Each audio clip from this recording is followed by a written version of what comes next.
So we are live, sir. Let's start.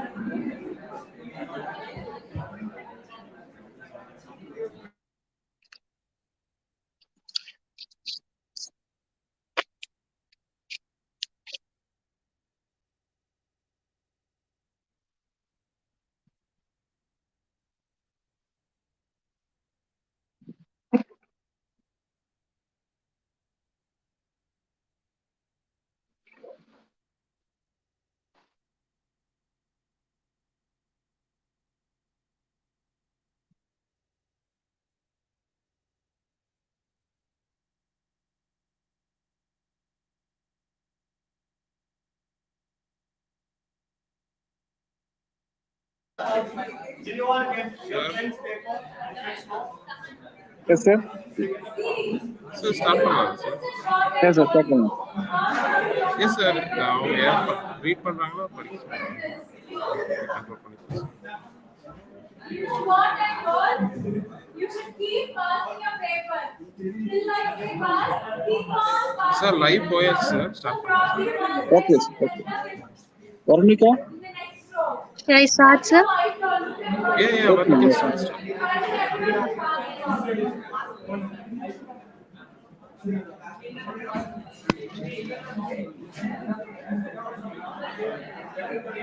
Every day is the start of something beautiful.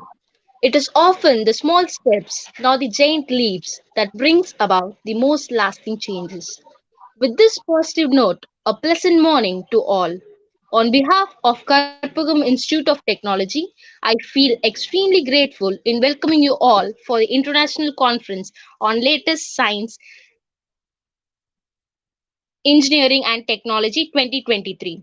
First and foremost, I invite Dr. Syed Jamesha Sir, Associate Professor, EC Department, to deliver the welcome address.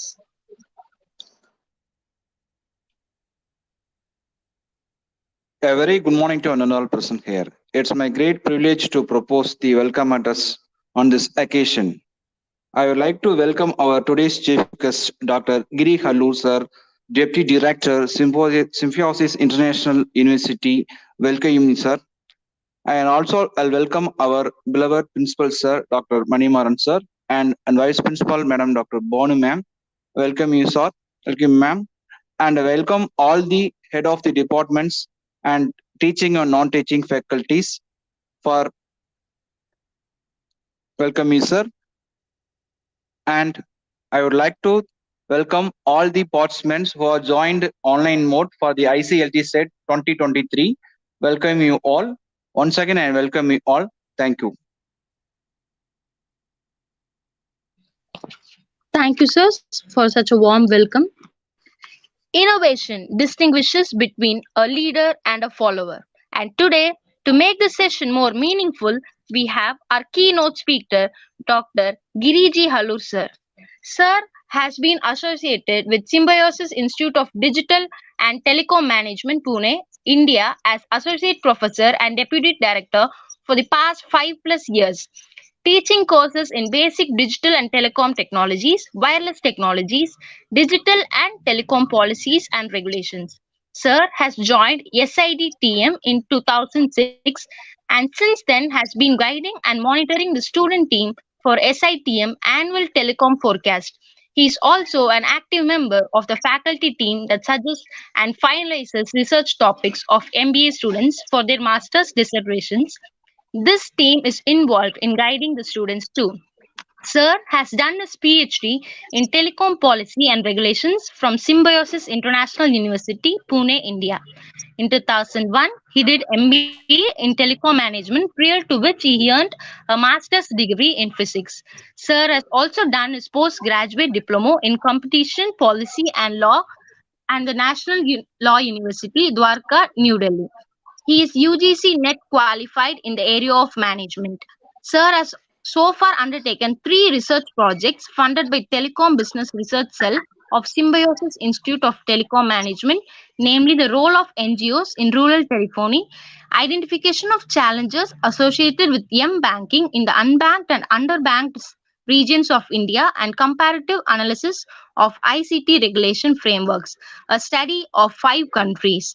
Sir has published more than 50 publications in national journals and international conferences and book chapters in areas of digital technology business, telecom policy and regulations, rural telephony, competition policy, M-banking, and retailer loyalty with Telco brand. As editor, Sir has contributed in the publication of 15 plus editions of SIDTM Prevision. We feel extremely honored to have you, sir. The session is yours, sir. Thank you, Ms. Veronica. I must thank the founding members and the board of the trustee members, Principal Sir, Vice Principal Ma'am, and Dr. Syed for inviting me to give this keynote address. I feel honored, and I also say a big hello to all the paper presenters in this conference, as well as students who will be listening to this keynote address. So let me share my screen, and then we can start. Yes, sir. Yeah.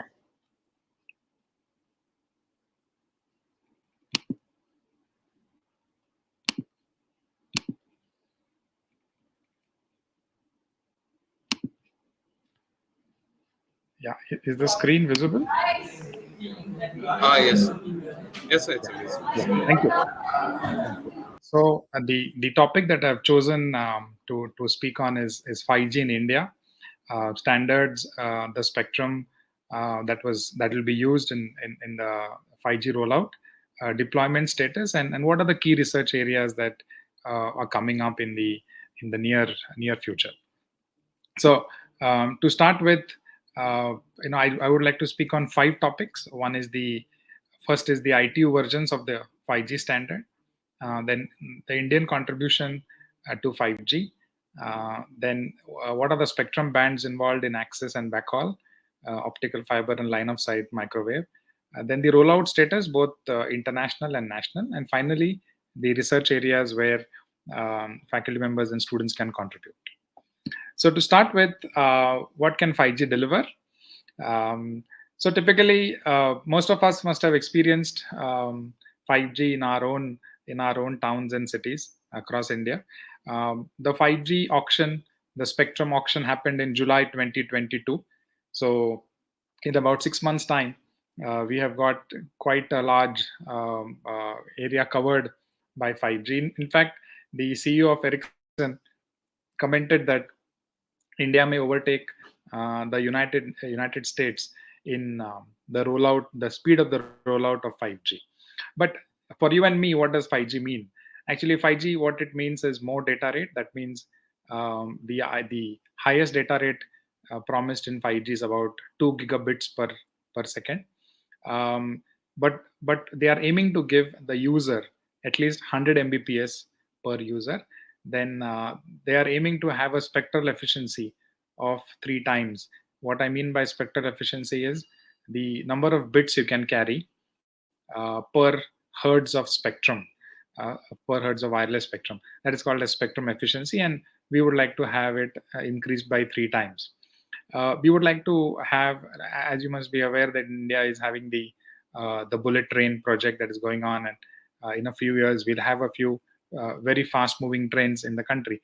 So can the 5G network support users traveling by the bullet train? Answer is yes. They are aiming to support mobility or a vehicular speed of more than 500 kilometers per hour, and the users sitting in those vehicles will be able to access the network. Latency is the delay the network has before it delivers the information back to the user, and 5G is aiming to have less than 1 millisecond delay. That this is very critical, because if you are doing a remote surgery or you're doing something which is critical but remote, and you need to have instant response to what is happening there. So per the delay, if it is less than 1 millisecond, it will add to the efficiency and the use of the telecom network for remote surgeries or for military operations, which requires remote controlled operations. The other benefit of 5G is that we would like to support 1 million IoT devices per kilometer square of area. That is a huge number of devices to be supported. But as we go forward and more appliances and home appliances and devices get connected to the machine-to-machine type communication, very soon we will have these many devices in the vicinity of the telecom network. So the 5G promises to connect 1 million devices in 1 square kilometer of area. The other one important point is network energy efficiency. Now, telecom network or telecom industry as a whole has been criticized by researchers for their carbon footprint and the amount of energy that the telecom networks, the towers, the routers, and the other infrastructure elements consume. So 5G aims to increase the energy efficiency by 100 times. So that is, in a nutshell, what 5G is going to offer all of us. This has I have taken this from the ITU-R standards document. Now let's go to the ITU 5G standards that have been ratified and standardized by the International Telecommunication Union as part of the IMT 2020 set of standards. The first standard is called as 3GPP 5G SIRT. Now, this is a set of radio interface technologies, and this is the first standard that was ratified, and it is called as a standalone standard, or SA as they call it. What they mean by standalone is that in the absence of a 4G network, can 5G on its own as an individual element in the network, can it function? Answer is yes. So if there are telecom operators across the world who do not have a 5G network and directly want to start with a 4G network and directly want to start with a 5G network, the standalone standard is the one that they need to deploy. In our country as well, some telecom operator has claimed that they are offering standalone 5G network, whereas the other operators are saying that they would like to have the non-standalone. Now, that is the first standard. The second standard is the non-standalone. The non-standalone standard is the one where 4G network will be the major network, and 5G will be an add-on onto the 4G network. So all the control, the signaling will be handled by the 4G network, and the network access or the wireless access to the 4G handsets will be provided by the 4G network. So this is the deployment in the form of non-standalone. That means 4G is the major network and 5G will be add-on. The third standard, and all of us Indians, it's a proud thing to have, is that we also have a 5G I standard. That is, I stands for India, and this has been thanks to the efforts of IIT Madras and IIT Hyderabad, as well as the Telecom Standards Development Society of India. We have a Indian standard of 5G-I, and this has been incorporated in the updated 3GPP 5G IRT non-standalone version. So this is designed to improve rural coverage. I'll discuss in the next slide. I will discuss more on this.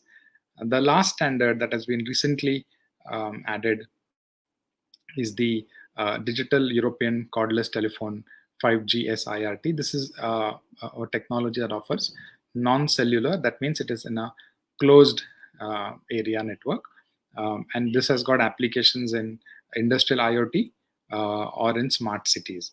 And there are other use cases that are supported by the fourth standard. So in all, the ITU 5G standard has got 4 versions as I have shown in the slide.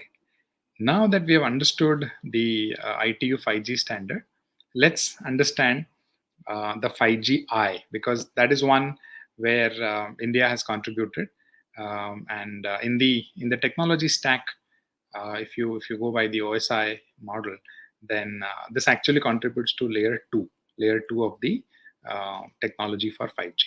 Now, this has been a collaboration, as I said earlier, between IIT Madras and the IIT Hyderabad, then TSDSI, the Telecom Standards Development Society of India, and the Center of Excellence in Wireless Technology, CVIT, IIT Madras. So all these bodies have contributed, and the ITU has accepted it and ratified it as a part of the 5G IRT standard.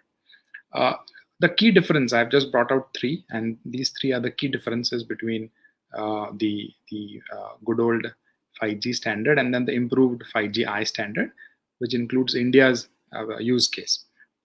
Now, the inter cell site distance, that means the distance between two cell sites in the 5G standard, is about 1.7 kilometers. But the 5G-I standard has increased the inter cell site distance to 6 kilometers.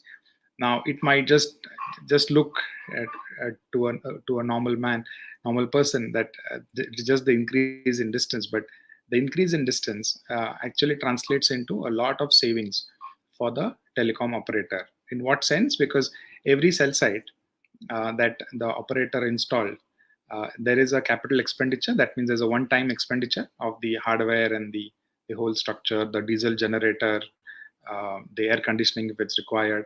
All this has got one-time cost. And then there is a per month cost called as operational expenditure. More the number of cell sites, more the number of towers, more is the cost to the telecom operator. And that cost, they don't bear it themselves. They'll pass it on to you and me as subscribers of the 5G network. So this increase of inter cell site distance from 1.7 to 6 kilometers will have a far-reaching impact on the financial viability or the financial business case of the 5G deployment. The second one is that 5G was designed to support speeds of vehicles moving from 120 kilometers per hour to 500 kilometers per hour. Given our rural use case, we have vehicles that move at 3 kilometers per hour to 30 kilometers per hour. That was seen to be missing from the standard, considering India's rural use case. So the 5G-I supports slow mobility vehicles. That means subscribers who are traveling in slow vehicles also can be supported by the 5G network. The last one is sounds a bit technical, but I'll try and make it easy to understand. In 5G, we have multiple modulation schemes, QPSK, 16 QAM, 64 QAM, and so on.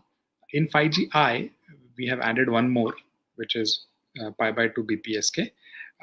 Now, the pi by 2 BPSK has got an inherent advantage in terms of lower peak to average power ratio.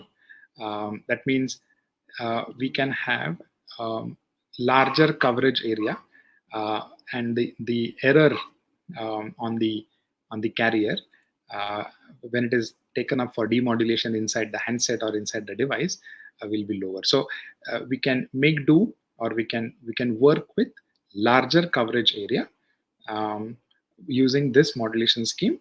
Plus, if you use a spectrum band of a lower frequency like 600 megahertz or 700 megahertz, it will further increase the coverage area of the cell site, and that is what contributes to the inter cell site distance of 6 kilometers. So these three are the key differentiating factors between 5G and 5G-I. And as I already told you, 5G-I is now a part of the ITU 5G standard.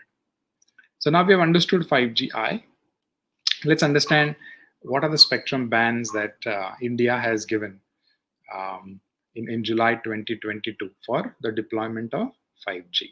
Now, all these bands, and initially in 2010, after the first auction, the Indian government was criticized for creating a scarcity of the spectrum that they auction. So after 2010, the Indian government has always put a huge amount of spectrum for auction. So if you see, there are bands right from 600 megahertz right up to 26 gigahertz. Each of these bands have got a different propagation characteristics, different data throughput that they can offer, and I'll just discuss them in brief. So if you take the 600 megahertz band, that will offer the largest coverage area given the propagation characteristics of lower frequency wireless spectrum, but it will on the downside, it offers lower data rate. The higher frequency like 3300 megahertz or 26 gigahertz will give you higher data rate, but it will have lower coverage area. In fact, if you take the 900 megahertz or the 600 megahertz band, it will give a coverage of maybe thrice or 4 times or 5 times more coverage area as compared to 3300. But 3300 can give 4 or 5 times more data throughput as compared to 600. So the Indian government had kept all these bands for auction in July 2022, and operators, depending on their strategy and how they want to deploy their network and which bands they want to use, they took part in the online auction, and each one of them bidded for the area that they want, and the whole of India and all these spectrum bands were put for auction. And please note that the auction happens for the entire country at the same time. It starts with all the states going live in the auction, and it stops after all the states or all the operators have finished bidding in all the states of the country. So in Indian Telecom, we talk in terms of telecom circles, and we have 22 telecom circles, which are divided into metros, and then A, B, and C circles. And A circles or the metros are the 3 metros. Chennai and Tamil Nadu have been combined together as a circle. But there are 3 metros. There is Bombay, there is Kolkata, and there is Delhi. And then there are A circles, which include states like Maharashtra, Andhra, Karnataka, and so on. Then there are states, or Tamil Nadu also. Then there are states which are B category, and then there are states which are C category. So across the whole country, all these spectrum bands were put for auction, and the operators, they bidded for the spectrum bands. And I will just analyze the spectrum auction for you. So the auction started at the end of July, and it got over in the first week of August 2022. The auction went on for 40 rounds, 40 clock rounds. With each clock round, the price keeps on incrementing. And the total amount of money that the government of India gathered from this auction was about 1,50,000 crores. The government of India was able to sell 71% of the total spectrum, and the remaining spectrum remained unsold. So the 600 megahertz band did not see any bidding at all. This was the first time that the band had been put up for auction. So there was no interest shown by any of the telcos for 600 megahertz. But Jio, it bought 10 megahertz of spectrum in the 700 megahertz. So 700 is the band that Jio has for the first time bidded, and they won the spectrum of the bandwidth of 10 megahertz in 700 megahertz.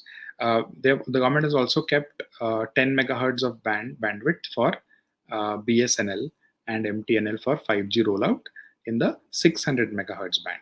So this was a brief analysis of the spectrum auction. Now we'll have a look at what are the bands and who got what band at what price. So I have just listed down the major operators, and they were the ones who bidded. So Jio, it won spectrum in the 700 megahertz, 800 megahertz, 1800 megahertz, 3300 megahertz, and 26 gigahertz.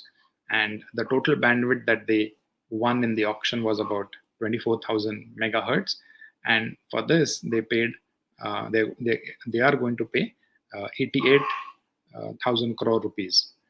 The second operator is Airtel, and they bidded in 900, 1800, 2100, 3300, and 2600. And they won a spectrum bandwidth of 19,800 megahertz. And they are going to give the government of India about 43,000 crore rupees. Vodafone also bidded in bands of 800, 2100, 25, and 33, and 26 gigahertz. And they, for about 6,200 megahertz of spectrum, they paid about 18,000, almost 19,000 crores to the government of India. The surprise element in the auction was Adani Enterprises, who only bidded in the 26 gigahertz band, and they won a spectrum of 400 megahertz for a amount of 212 crores. Now, it is interesting to note that Adani participated in the auction, and the use case, or the case that they would like to use the spectrum for, is something called as the private 5G. That means companies that are manufacturing, or ports, or companies that do a lot of precision manufacturing can set up their own private 5G network using this spectrum. And so Adani Enterprises may test this for their own internal use initially, and then as the technology matures, they will offer it to other manufacturing companies, the same technology. So 26 gigahertz has got that use case where the coverage area is very low, only a few meters, a few hundred meters, but the throughput will be very high, and it can be used in a closed area for something called as the closed area network, or something called as private 5G. Now we've understood the analysis of the spectrum, who won at what price and what use are they going to do with it. So now let's go ahead and understand. There is another set of spectrum called as backhaul spectrum. Now, if you want to understand backhaul spectrum, you and I are connected through our mobile phones to the nearest tower. But traffic from the tower also needs to be taken back to the internet and back. Now, the network that takes the traffic back from the tower to the internet or to the core network of the telecom operator is called as backhaul network. Now, 5G will give excellent data rate only if you have backhaul in the form of optical fiber, because the data rate that optical fiber can give, hardly any wired media can give.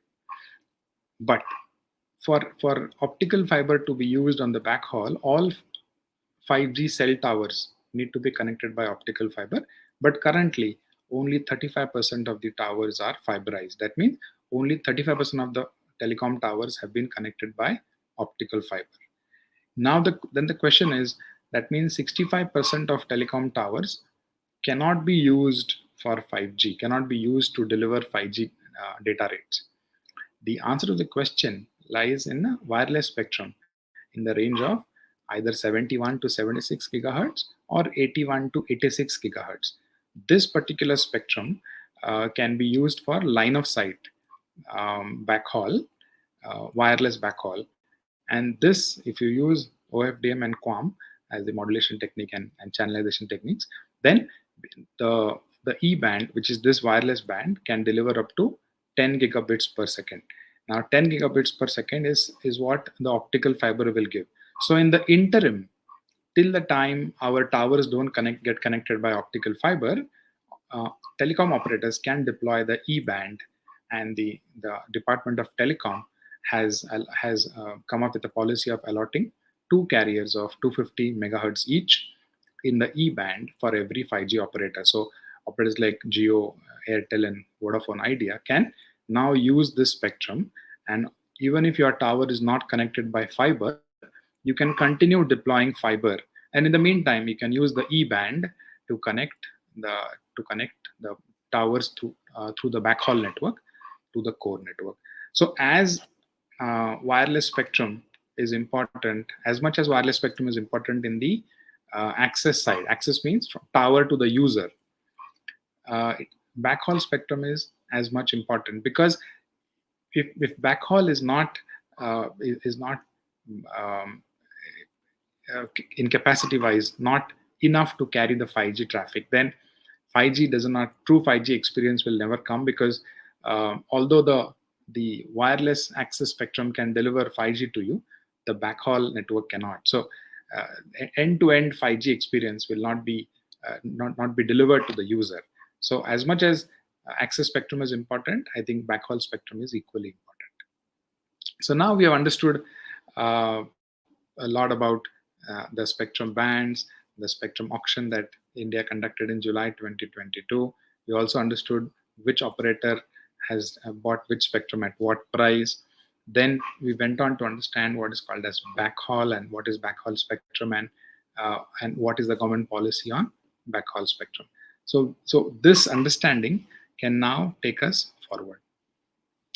Now, with this understanding in mind, let's talk about how many countries in the world have already deployed 5G. If you take the timeline, it is said that when 3G was launched, we were about 6 to 7 years late as compared to the world. When 4G was launched, we were about 3 to 4 years as compared to the world. But in 5G, we are just 1 or 2 years away from when the world announced 5G and when we deployed 5G. So the time gap between the deployment of the technology across the world, across the developed world, and the time of deployment of the technology in India has been bridged to 1 or 2 years only. Now that shows that Indian telcos, Indian government is moving quite in sync with their global counterparts. So now, if you take 5G availability across the world, USA leads the whole group of countries with about 55% of area that is covered by 5G. And as we go down, there are countries that have got lower coverage, with UAE having the coverage about 8%. Now, these numbers are from Q3 2022. That means September, October time period in 2022. Now the numbers may have changed because the whole world was going through the after effects of the COVID-19 pandemic, but the deployment would have increased by now. Let's have a look at which countries and which part of the world, or which group of operators have actually either planned to deploy 5G, or are planning to, or they have already deployed and they're testing. So if you take the scenario across the world, and this I have sourced it from the Global Mobile Supplier Association 2023 chart, and it shows, if you take India, it shows a dark blue color. That means 5G network has been deployed and services have been launched. As you're aware, I think Airtel and Jio, both of them, have deployed the 5G network, and we are experiencing 5G speeds. Here in Pune, in some pockets, we are getting a data rate of in excess of 600 Mbps, which is quite impressive for a wireless network. If you take other parts of the country, if you take other parts of the world, if you take Africa or Latin America, they are still evaluating, or some of them are planning to deploy. But China and Australia, ourselves, the Gulf already has seen a large deployment of 5G. Now let's come to the number of operators. It's interesting because over the years, since 2019, since the technology was launched, countries and operators have seen deployment. So if you take the Q1 of 2023, that is Jan, Feb and March, about 523 operators across the world have launched and are investing in 5G technology. That's quite a heartening number to know, because that shows that operators across the world are investing money into the next generation of wireless communication. Now, we have seen the world, we have seen how the world is doing. Let's come back home and understand the rollout status of 5G in India. So the Department of Telecom has got a national electromagnetic spectrum portal that shows that Jio has installed about 1 lakh cell BTSs, 5G BTSs, and it has deployed it in 700 and 3500 megahertz spectrum. And Bharti Airtel has deployed about 23,000 base stations, and so it comes to about 1,25,000 cell sites, which is quite impressive because within a period of 6 months, as I told you, the spectrum was given to them in August, and within a span of 6 months, the telecom operators have covered about 570 districts in 1.4 lakh base stations, which is quite encouraging, and that shows the pace at which 5G is increasing. So much so that the Ericsson CEO commented that India is likely to overtake USA in the 5G rollout by the end of this year. So interesting and very positive signs for 5G rollout in Indian telecom. So we've understood, so far we've understood what 5G can deliver. Then we understood the spectrum bands used in 5G. Then we understood India's contribution to 5G-I. Then we understood the spectrum auction in India. We analyzed the spectrum auction. We understood who bought what spectrum at what price. Then we understood the rollout of 5G across the world, and more than 500 operators have shown interest in are deploying the technology and are investing in 5G. Then we understood the 5G rollout status in India. We understood that 570 districts have already been covered by 1.4 lakh base stations, and we are set to overtake US if everything was in sync by the year end for the number of base stations and the amount of the area covered by 5G. After this background, let's understand what are the key areas of research. This being a research conference, and all of us, eager researchers. So there are 5 areas that are upcoming research areas. There are the next generation architectures, because if you take telecom architecture right from 2G to 3G to 4G to 5G, the architecture is becoming less in terms of the number of network elements. Intelligence has got distributed from the center to the edge, and the involvement of cloud has gone up to a large scale. All this will create a change in architecture, change in spectrum, because the more higher spectrum we take for deployment, higher is the data rate. And then we need to support customers' new demand of services. Then the next generation networking, that's where we'll talk about quantum computing. Then there is IoT. Then there is wireless positioning and sensing. And there is application of AI ML or deep learning in 6G networks. All these are focus areas globally for upcoming research. And as the world gears up for 6G, India is having its own policy and a lot of expenditure in R&D to come up with to contribute to the 6G standard in a big way as a country. These are areas globally. So let me focus on areas that are India specific. The first and the foremost focus area for the government, as they have announced, is the building of use cases for 5G and proposed 6G. Now, this is a classic case where across the world, 5G use cases are important, because that will help the industry, the common public, understand the use of 5G and how it improves the efficiency in terms of power or data rate and so on. So the first is that we need to have different use cases built, and successfully commercialized. So this is the first research area.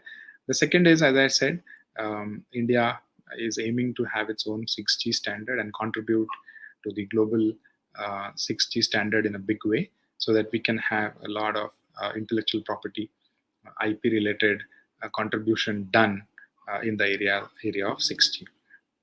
The third is interoperability and portability standards for cloud computing.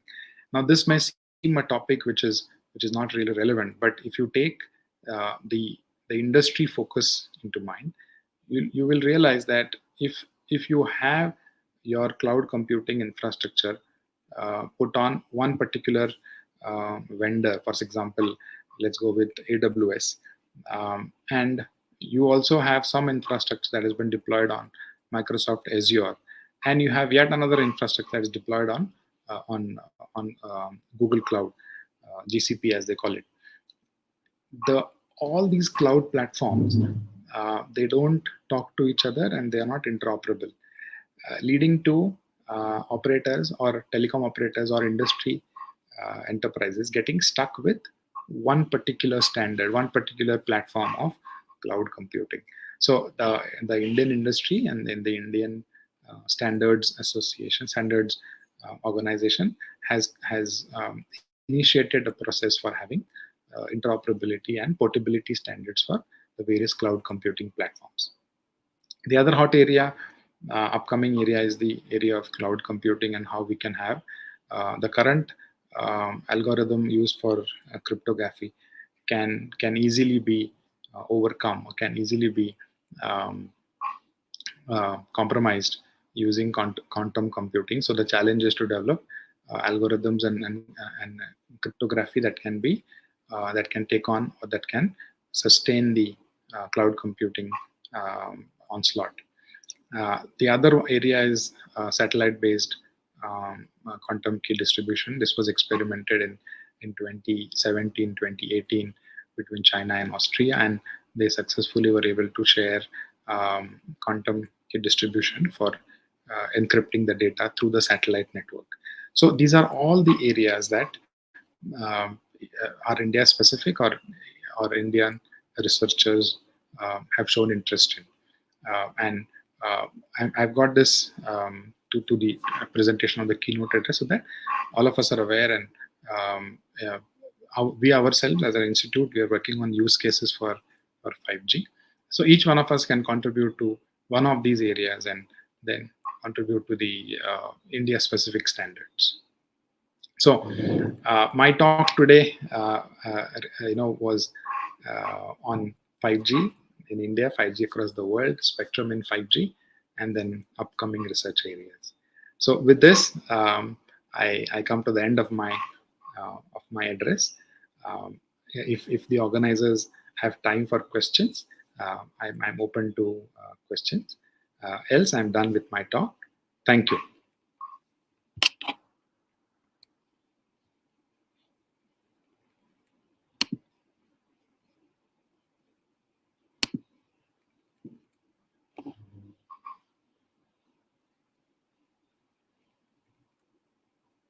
Hello.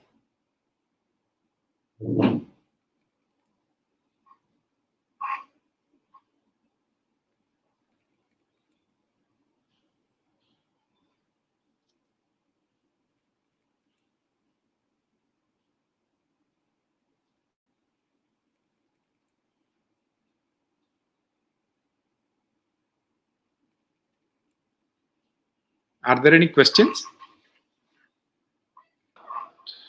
Vote of thanks or questions?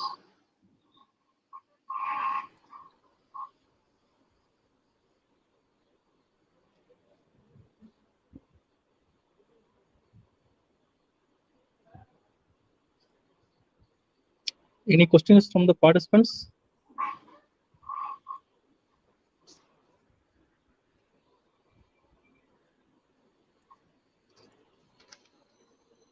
Sir, shall we go for vote of thanks, sir?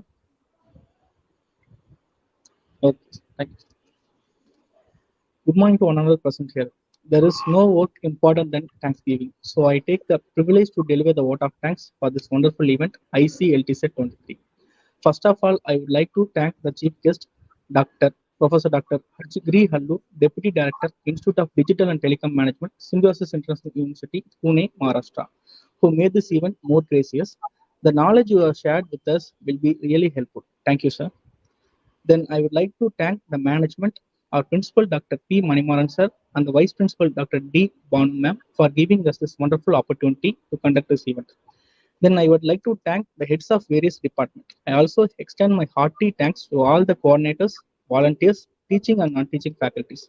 Lastly, I thank all the participants for making this event a grand success. Thank you all. Thank you, sir. Thank you.